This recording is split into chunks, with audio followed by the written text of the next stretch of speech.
Pagkalipas ng ilang oras, dumating ang dalawang leader ng Day City sa kwartong San Jiaming para pag-usapan ang plano nila para pabagsakin ang Changhai City.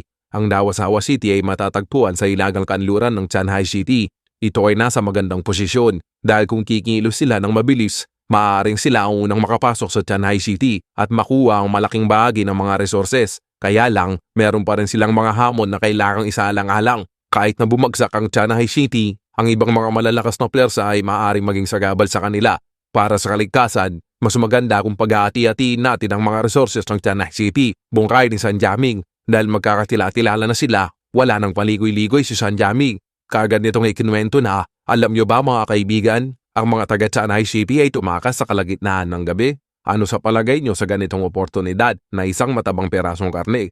Kumislap ang mata ni Goong Di at nagpakawala ito ng nakakalokong ngiti at sinabing, lahat tayo ay gustong matikman ang matabang perasong karne, kaya wag na tayong magpatumpik-tumpik pa. San Jiaming, sabihin mo sa amin kung ano ang nasa isip mo. At mabilis nitong tinitigan si Cheng Liangyu at sinabing, sa palagay ko, pare-pareho lang tayo ng iniisip. Ngumiti si Cheng Liangyu at tumango, natanda ng pagsangayon. Tumawa si San Jiaming at sinabing, sige, ipapaliwanag ko na ng malinaw. Ang Changhai City ay talagang nakakatukso, pero kailangan nating umaksyon ng mabilis. Kung hindi, maunaan tayo ng iba. Ang ganitong katabang karne ay mahirap lusawin ng isang pamilya lang, kaya mas maganda kung tayong tatlo ay magsama-sama. Itinaas ni San Jiaming ang kanyang hawak na red wine sa kanyang kanang kamay at nagpatuloy. Pero kahit na ang kanilang pwersa ay mahina, ang Changhai City ay meron pa ring ilang mga mutant na maaaring maging panganib. Halimbawa si Xiao Huolien na mula sa Yangqing Base o ang mga tao mula sa Qingong Base. Hindi sila mga mahihina at bagito. At si Zhang Li, ang kanyang lakas ay hindi rin dapat maliitin. Ang labanan sila hanggang kamatayan ay hindi gaanon maganda sa atin. Ayaw din nating mawalan ng malaki at lalong hindi nating gusto na samantalain at salakayin tayo ng ibang mga pwersa. Kaya ito ang mungkahi ko. Tayong tatlo, kailangan pressurein natin sila. Pepwersahin natin sila na ibigay halos lahat ang resources ng Changhai City.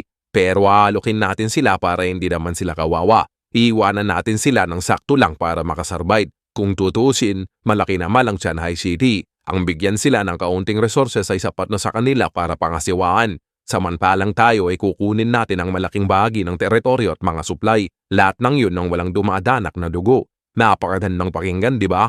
Tumangot na mga si Goong Di at sumagot. Gusto ko ang ideya na yun. Hindi natin gusto na magumpisa ng gera kung kaya naman nating iwasan ito. Kung matalino sila, susuko sila. Pero kung papalag sila, wawasakin natin sila. Ang pag-uusap ng tatlo ay parang nasa kamay na nila ang Changhai City. At kahit hindi pa totoo, ay parang totoo na. Kung tutuusin, ang depensa ng Changhai City ay mahina at kaunti lamang ang magiging sagabal sa kanila.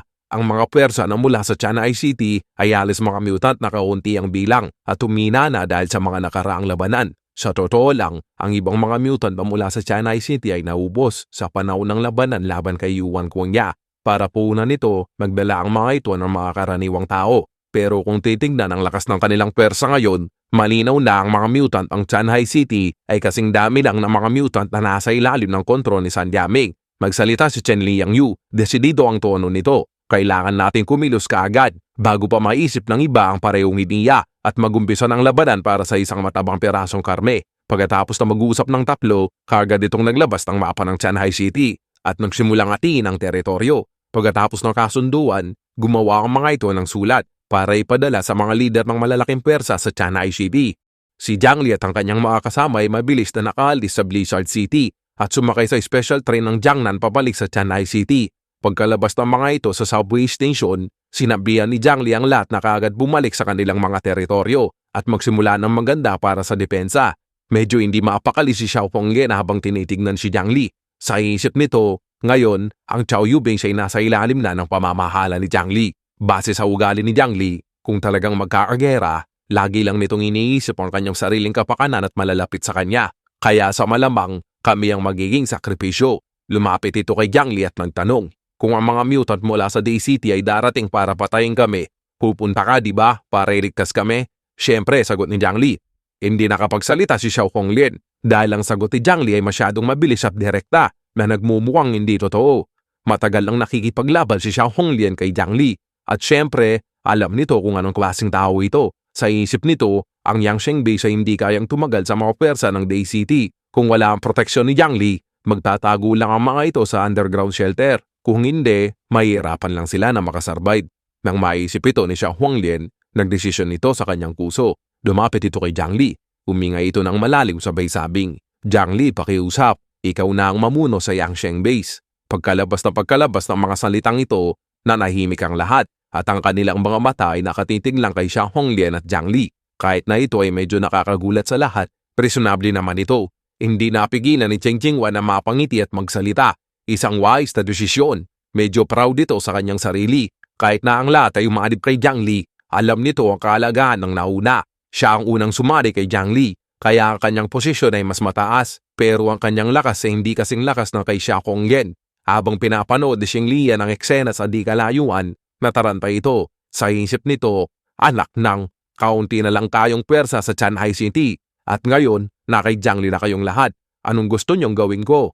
Pagkatapos ng sandaling pag-aalinlangan, nanggigit ang mga ngipin nito at tumakbo papunta kay Jiang Li. "Jiang Li, ang Qingpu Base ay susunod din sa iyo mula ngayon." Kalmado lang ang ekspresyon ni Jiang Li dahil hindi naman ito interesado sa mga pwersa na sasali sa kanya. Dahil hindi naman ito nagkukulang sa mga resources. Kaya lang, para mapanatili ang matibay na pamumuhay para sa kanyang sarili at sa kanyang mga kasama, kailangan ng Changhai City ay walang kaguluhan. At ang pagkakaroon ng mga ganitong pwersa ay isa sa mga dahilan para mapanatili ang pagkakaisa ng Changhai City. Tinitigan ni Jiang Li sina Xiao Huanglian at Xing Tian na nasa kanyang harapan at kalmadong nagtanong, "Naintindihan niyo ba kung ano ang ibig sabihin nito? Bilang isang nakakabatang kapatid, ibig sabihin, kailangan niyong sumunod sa akin kahit ano pa man ang ipagawa ko sa inaharap." Nagpakawala ng nakakalukong ngiti si Jiang Li at sinabing, "Kahit na mamatay kayo para sa akin." Nagulat sina Xiao Huanglian at Xing Tian sa mga salitang binitawan ni Jiang Li. Hindi naman sila naniniwala na ipapadala sila ni Jiang Li sa kamatayan. Pero kaagad nilang naintindihan ang ibig sabihin nito. Kung pagsisilbihan nila si Jiang Li, kailangan nilang sumunod sa kanya nang walang tanong-tanong. Walang sino man ang gustong makarinig ng ganong mga salita. Pero sa bandang huli, na-realize nila na wala silang pagpipilian. Maraming pwedeng makuha sa Tianhai City at ang ibang mga pwersa ay malapit na maglaban-laban para makontrol ito. Kahit na malalakas silang mga mutant, kamukha ni Xiao Huanglian at Xing Tian, hindi sila makakasurvive kung wala ang suporta ng isang malakas na pwersa. Ang isang lobo ay mahihirapan na makasurvive sa gitna ng kaguluhan sa apocalypse. Hindi lahat ay kasing lakas ni Jiang Li. Dahil kailangan din naman nila na pumili ng kakampi, naisip nila na mas maganda na alam nito ang mga nangyayari.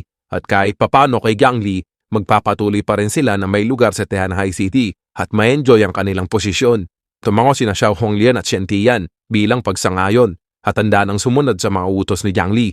Nagsalita si Xiao Huanglian, "Gagawin namin ang lahat ng ipapagawa mo. Basta ipangako mo na poprotektahan mo ang aming mga tao at tutulungan ang lahat para makasurvive." Tinignan ni Xing Lian si Jiang Li nang may pag-aalala. "Jiang Li, maganda naman lagi ang relasyon natin. Hindi mo naman ako pababayaan, di ba?"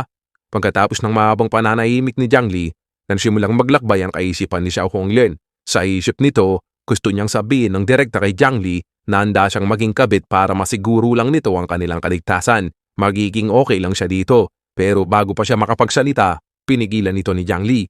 Kinumpas nito ang kanyang kamay at sinabing, "Ipagpatuloy niyo na ang mga ginagawa niyo at maghintay kayo sa mga utos ko." Hindi na gaanong nagsalita si Jiang Li at wala itong hiningi sa 3 major poses. Dahil kahit gaano karami ang kanyang hilingin, kapag ang sitwasyon ay naging seryoso, ang mga tao ay palaging magpapasya para sa kanilang sariling interes. Isang malaking kalokohan lang ang katapatan. Ang mga tao ay nananatili lang basta nakikinabang sila. Tumango sina Xiao Huanglian at Xing Tian. Pagkatapos, tumalikod na ang mga ito at umalis sa Xishan Subway Station, papunta sa kanilang base. Si Cheng Jingwan na may malawak ng ngiti sa kanyang mga labi ay masayang nagpaalam kay Jiang Li. Alam nito na kahit natalo siya ni San Jiaming at nakagawa ng pagkakamali, ang pagkuha sa proteksyon ni Jiang Li ay sapat na para magsaya. Sumenya si Jiang Li sa lahat at sinabing, "Tara na, bumalik na tayo." Sabay labas nito ng snowmobile mula sa kanyang kabilang space dimension. Sumakay na ang grupo at nagsimulang magtungo pabalik sa safe house. Ang biyahe nila pabalik ay tahimik at may tensyon sa hangin. Ngayon ang mapayapang mga araw ay tapos na. Nararamdaman nila ang tensyon at mga hindi inaasahan na mangyayari sa inaharap. Nagsalita si Chan Lei, "Bakit kailangan natin laging makipaglaban? Nakakapagod." Sumagot ng kalmado si Uncle Liu, "Ganito talaga ang kahihinatnan. Ito ang batas ng kagubatan. Ang isang lipunan na nawalan ng sibilisasyon ay susundan ng Darwin's Law, kung saan ang malalakas lamang ang matitira, at mukhang hindi na ito maiiwasan. Umasa na lang tayo sa Jiangnan Region na makagawa ito ng mga komprehensibong mga batas para pigilan ang ganitong mga puwersa. Sumagot si Jiang Li na nakaupo sa harapan at nakikinig sa kanila. Pagkatapos ng laban na ito, mas magiging payapa na tayo. Makikita sa kanyang mga mata ang galit. Ang pagtrato sa kanila ng Day City at pamamaya ay hindi pwedeng palampasin ni Jiang Li. Para takutin ang mga unggoy, kailangan mong pumatay ng mga manok para maging halimbawa. Pero sa pagkakataong ito, pati ang kulungan ng mga manok ay wawasakin ko. Samantala sa loob ng safe house, ang tatlong magagandang babae na sina Zhou Haimi, Yang Mi at Yang Xingxin ay naghihintay sa sala. Si Yang Xingxin ay nagre-relax sa tuminginom ng mainit na kape, habang si Yang Mi ay patuloy na nakatitig sa malaking salamin na pader. Malinaw na hindi mapakali habang iniintay ang pagbabalik ni na Jiang Li. Si Yang Xingxin na nakatingin sa malayo ay hindi mapigilan na mapabuntong hininga habang iniisip nito kung ano na ang ginagawa at nangyayari kina Jiang Li at sa iba sa Blizzard City. Samantala, ang takot at pag-aalala ay kitang-kita sa mukha ni Yang Mi. Habang pinupunasan ang salamin na bintana, nagsalita ito at sinabing babalik din sila sa mga susunod na araw. Kaya lang, ang kanyang pag-aalala ay naantala nang marinig nito ang tunog ng modify na snowmobile ni Jiang Li. Alam niya na pwede siyang magkamali, kaya dali-dali siyang tumingin sa bintana at ipinaalam kina Zhou Haimi at Yang Xingxin na noon ay naghihintay sa sala. Pagkatapos makumpirma ang pagdating ni na Jiang Li, kaagad naghintay ang tatlo sa harap ng pinto at sabit na makarinig ng magandang balita. Pagkabukas ng pinto, sumitaw si Jiang Li sa harap ng grupo at walang alinlangan na binati siya ni Yang Xingxin ng isang mainit na yakap. Sabay sabing, "Kapatid na Jiang Li, na-miss kita." At sa wakas, nandito ka na. Bilang isa sa mga matured sa grupo, kitang-kita ni Zhou Haimi ang kapaguran sa mga mukha ng lahat. Kaya dali-dali niyang sinabihan si Yang Xingxin, "Bigyan muna natin sila ng oras para makapagpahinga. Malamig sa labas. Kung gusto mo, pwede mo akong tulungan para ipaganda sila ng mainit na kape." Pagkalipas ng ilang minuto, bumalik si Zhou Haimi na may dalang tsaa. At syempre, ang kanyang mapagmahal na asawa ang kanyang unang binigyan. Natuwa kaagad si Uncle Liu. Kitang-kita sa kanyang mukha ang kaligayahan.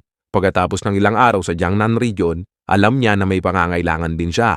Hindi kagaya ni Jiang Li na kasama sina Joker at Lu Karen para painitin siya sa mga gabing malamig. Kaya sa mga panahong iyon ay touch myself man lang si Uncle Liu. Para sa kanya, ang makita si Zhou Haimi sa kanyang pagbabalik ay talagang isang tunay na biyaya. Kaya lang, kahit gaano papiliting itago ni Uncle Liu ang kanyang pag-aalala, hindi pa rin ito nakaligtas sa mga mata ni Zhou Haimi. Kaagad itong nagtanong, "Anong nangyari sa iyo? Seryoso kayong lahat sa pagbabalik nyo?" Si Uncle Liu sa kabilang banda ay hindi kaagad makapagsalita. Kaya sumagot kaagad si Jiang Li, "Wala yon. Isa lang iyon na maliit na bagay. May mga insekto na gustong makipiesta sa isang masaganang palayan." Nagpatuloy si Jiang Li, "Kaya sa mga susunod na araw, kailangan yung manatili dito sa safe house dahil may mga pwersa na darating. At maraming naniniwala na mahina ang Tianhai City at plano nila na sakupin ito." Nang marinig nila ito, nagulat kaagad si Yang Mi. Pinawisan ang mukha nito at may pag-aalala sabay sabing, "Panibagong gera na naman."